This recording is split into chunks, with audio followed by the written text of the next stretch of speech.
এই লোকটি নদীতে জাল ফেলবে মাছ ধরার জন্য। কি ভাবছেন, শখ করে? না না, ওনার সংসারের প্রয়োজনে।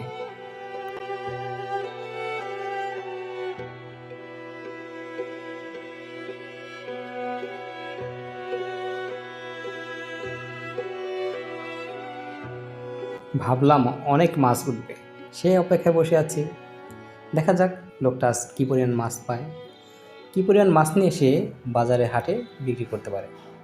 কিন্তু হতাশায় বুকটা ভরে গেল, কোনো মাছই জালে উঠল না। লোকটা কতটুকু কষ্ট পেয়েছে জানি না, আমার তো বেশ খারাপ লাগছিল তখন।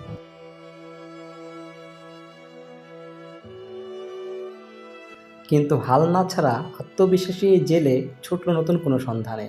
দিন শেষে কতটুকুই বা মাছ পাবে, আর সে দিয়ে কি সংসার চলবে? তবু সে ছুটে চলছে অজানার পথে।